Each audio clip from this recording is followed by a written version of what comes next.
Bismillahirrahmanirrahim. Wa an Abi Hurairah, hadis ini diterima dari Abi Hurairah radhiyallahu, semoga memberi ridho siapa Allah anhu kepada Abu Hurairah. Anna Rasulullah, sesungguhnya Rasulullah sallallahu alaihi wasallam qala, itu berkata Rasul pada lafaz la yahillu, tidaklah halal limro'atin, bagi seorang perempuan apa? Antasuma, berpuasa itu imro'ah, wa zawjuha, sedangkan suaminya itu imro'ah, syahidun, itu ialah orang yang sedang hadir di sana. Illa biidnihi, kecuali atas izin dari zauj.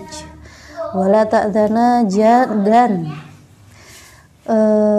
tidak halal juga bagi perempuan untuk memberikan izin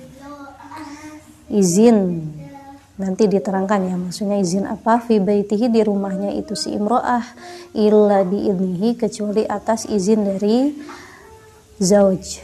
Muttafaqun alaih. Wa hadza lafzul Bukhari. Rasulullah di dalam hadis ini menjelaskan tentang hakikat kepatuhan seorang istri kepada suaminya. Ini sebetulnya perkara yang masyhur ya, perkara yang maklum ya. Kita juga sudah tahu namanya perempuan itu ketika mereka masih single, kepatuhannya adalah kepada orang tua. Setelah kepatuhan mereka terhadap Allah dan Rasul, maka yang ketiga kepatuhannya kepada orang tua. Namun ketika si perempuan sudah berubah statusnya menjadi seorang istri, maka kepatuhan yang utama setelah Allah dan Rasul itu berpindah kepada suaminya. Seputar itu sebetulnya hal-hal yang sering kita dengar, namun di sini ada sesuatu yang ingin saya soroti nanti. Nah, dalam hadis di sini redaksinya itu menceritakan tentang la yahillu limra'atin antasuma wa zawjuha syahidun. Tidak halal bagi seorang perempuan melakukan puasa sunnah. Di sini puasanya sunnah. Kalau puasa wajib tidak ada hubungannya dengan ridho suami ya, kalau perkara wajib. Melakukan puasa sunnah, atau bisa juga kita mengiaskannya dengan ibadah sunnah yang lain, misalkan sholat sunnah, sedekah sunnah, terus pokoknya hal-hal yang hukumnya itu sunnah. Ini tidak dihalalkan dilakukan oleh seorang wanita kecuali atas izin dari suaminya. Dan wala ta'dzana fi baitihi illa biidnihi, kemudian wanita itu jangan sekali-kali memberi izin kepada orang lain untuk masuk ke rumah suaminya kecuali atas izin suami. Intinya jangan sembarangan menerima tamu siapapun itu kecuali jelas-jelas ada ridho dari suaminya.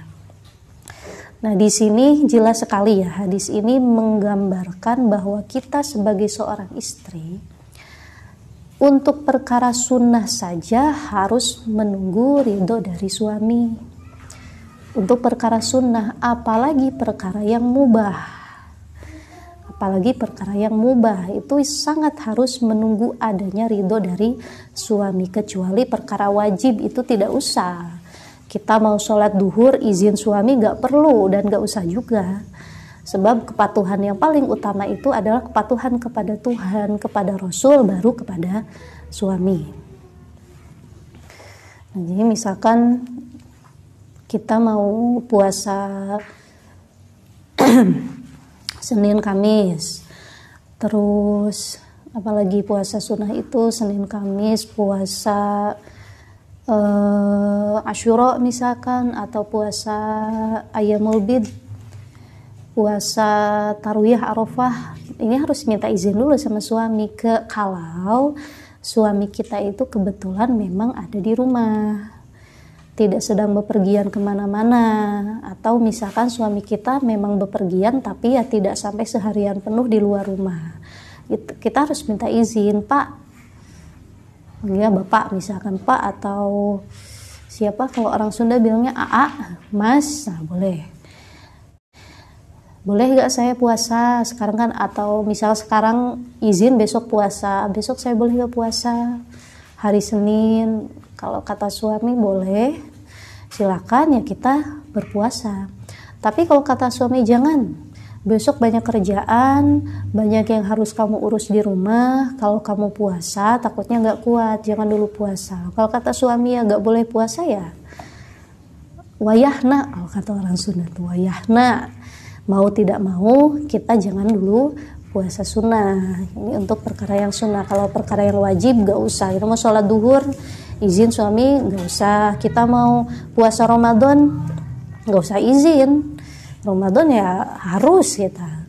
Meskipun suami melarang kita, misal kamu jangan dulu puasa Ramadan ya gini ya, selama kita tidak punya udzur syar'i, kita tetap harus melaksanakan puasa Ramadan. Tidak ada tidak harus menunggu adanya ridho dari suami kalau perkara yang menyangkut dengan kepatuhan kita kepada Allah dan juga Rasulnya. Nah kemudian, ini yang ingin saya soroti itu di sini.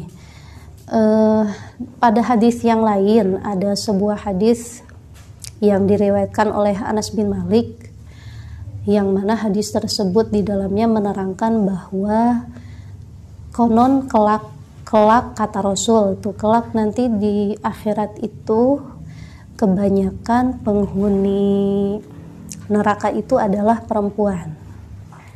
Nanti di akhirat. Nah ini hadis, ini asbabun nuzulnya apa? Jadi dulu itu kejadiannya itu ya, asal muasal munculnya hadis ini tuh Rasul tuh dulu sedang berkhutbah di depan perempuan-perempuan dari kaum Ansor.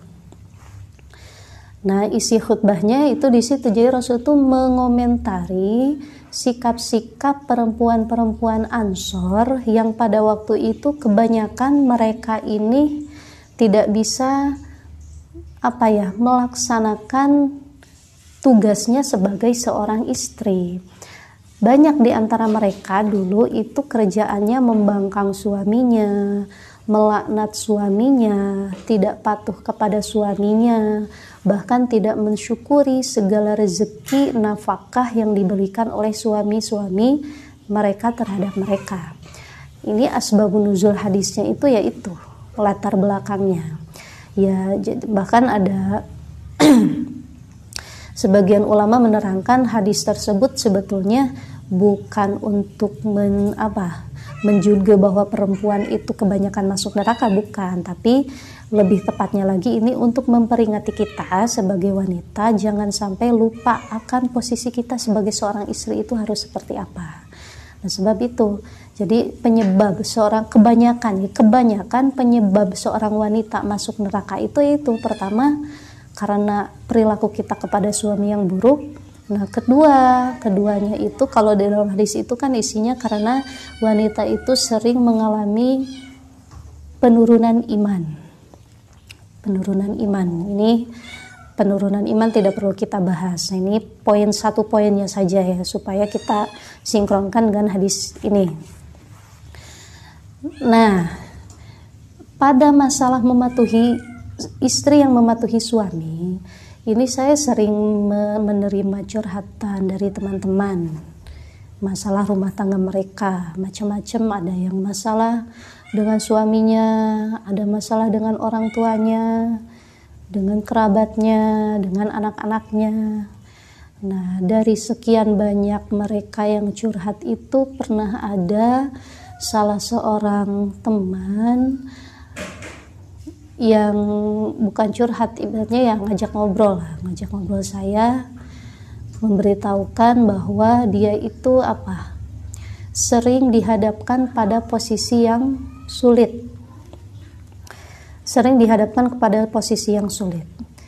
Ini saya ambil contoh saja. Contoh yang biasa terjadi di kehidupan sehari-hari di sekitar kita. Contoh sederhana, misalkan kita sebagai seorang perempuan itu kan perempuan tuh macam-macam. Ada yang memang mereka itu betah diam di rumah. Ada yang tidak betah di rumah, sukanya keluar kumpul-kumpul dengan tetangga. Ada yang sukanya keluar kumpul-kumpul dengan teman-teman. Nah, seperti itu.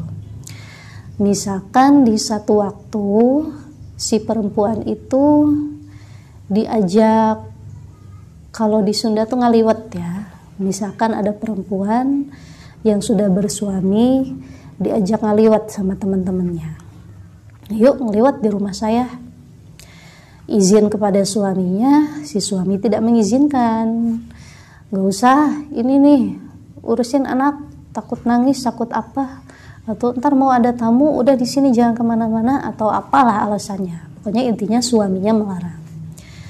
Nah kemudian si perempuan itu karena merasa takut diejek teman-temannya, kok kamu gak datang, gak gaul, gak menghargai apa gimana, gak menghargai ajakan temen, takut diejek, takut dihina, takut dimarahi, akhirnya mengorbankan kepatuhannya kepada si suami. Suami tidak ridho, tetap berangkat memenuhi undangan teman-temannya. Nah ini kan salah satu contoh, memang sebetulnya setiap kali ada perempuan yang tidak mematuhi perintah suami, itu terkadang karena mereka itu dilematis, dihadapkan pada kondisi yang dilema, mau ikut suami takut pihak yang ini. Nah itu misalkan mau tidak patuh kepada suami takut durhaka. Saya husnudzon sih, husnudzon namanya perempuan itu pastilah dalam hatinya punya rasa takut lah. Perempuan kalau normal ya pasti dalam hatinya takut ketika saya membantah perintah suami, saya dosa, saya disiksa. Tapi ketakutan itu terkadang terpaksa dikalahkan oleh keadaan. Ya contohnya ya seperti tadi, atau misalkan contoh yang lain, ada perempuan sama suaminya diajak ngontrak misalnya, ayo mah, atau ayo bilangnya mah, bunda atau apalah, kita ngontrak aja ya. Kebetulan di sana di tempat kontrakan yang ini dekat dengan tempat kerja bapak, misalkan nih ada suami yang bilang seperti itu kepada istrinya. Nah kemudian ini si istri ya sebetulnya di hatinya pengen, ya istri yang mana yang tidak mau diajak suaminya hidup mandiri kan ya. Yuk kita ngontrak saja di sana dekat ke tempat kerja saya. Ternyata dipermasalahkan, misalkan oleh orang tuanya dilarang, oleh keluarganya juga dicegah, bahkan oleh tetangganya itu dicibir, kamu malah pergi, di sini enak misalkan tinggal, malah pergi ngontrak ke sana, ya nggak boleh di sini aja, nggak boleh jauh dari bapak dari ibu, atau sama keluarganya jangan di sini aja, kita kumpul bareng, kamu jangan ikut suami kamu ngontrak di sana. Atau misalkan tetangganya ikut mencibir, kamu ngapain di sana, udah di sini aja enak di kota daripada pindah ke kampung misal. Nah ini akhirnya gara-gara si istri ini takut dimarahi orang tua, takut dimarahi saudara, takut dinyinyiri oleh tetangga, pada akhirnya dia tidak mengindahkan ajakan suaminya, dia malah protes, Pak udahlah kita gak usah pindah ya, udah di sini aja, sampai-sampai suaminya akhirnya tidak ridho dengan sikap istrinya. Nah ini dalam kejadian seperti ini si istri ini tetap menanggung dosa. Apapun yang menjadi alasan dia membantah kehendak suaminya, ya tetap dia menanggung dosanya. Nah makanya kita itu terkadang harus pandai memposisikan diri menjadi istri yang sebaik-baiknya, dan juga kita juga harus pandai memposisikan diri sebagai orang yang hidup berdampingan dengan perempuan yang sudah bersuami. Kita pun kepada orang lain harus seperti itu. Misalkan kita punya teman kita sudah punya suami, sudah berumah tangga. Nah jangan sampai kita menjadi salah satu pemicu teman kita ini untuk membantah perintah suaminya. Jangan sampai kita menjadi penyebab seorang perempuan yang mendapat ketidakridhoan dari suaminya. Sebab ya kasihan, nanti dosa yang nanggung ya istrinya, meskipun kadang latar belakangnya itu berangkat dari situasi yang membingungkan gitu ya. Nah ini maksudnya kenapa Bahkan dulu di dalam hadis yang lain ya, di dalam hadis yang lain kan ada sebuah cerita seorang perempuan yang ditinggal pergi di zaman Rasul ya. Di zaman Rasul ada seorang wanita yang ditinggal pergi berjihad oleh suaminya, sehingga suaminya berpesan, kamu pokoknya selama saya belum pulang jangan kemana-mana, tetap di rumah, gak boleh kemana-mana. Akhirnya beberapa hari kemudian suami masih dalam keadaan berjihad, masih perang bersama Rasul. Bapak dari si perempuan tersebut sakit. Karena dia itu tipikal istri yang patuh pada suami ya, meskipun ayahnya ini sakit, dia tetap tidak keluar rumah, mematuhi apa yang dipesankan oleh suaminya, tidak keluar rumah dan mengutus seseorang untuk menanyakan kepada Rasul harus mengambil sikap apa. Akhirnya Rasul bilang, udah kamu patuhi suami, tetap di rumah. Nah, beberapa hari kemudian lagi ternyata ayahnya meninggal gara-gara sakit tersebut. Nah, si perempuan ini juga bingung, pergi enggak, masa orang tua sendiri meninggal gak ngelayat, tapi kalau pergi suami berpesan gak boleh keluar. Akhirnya ini perempuan kembali mengutus seseorang untuk bertanya kepada Rasulullah apa yang harus dia lakukan. Akhirnya Rasul, udah suami kamu bilang diam di rumah, diam. Ya udah, perempuan itu diam.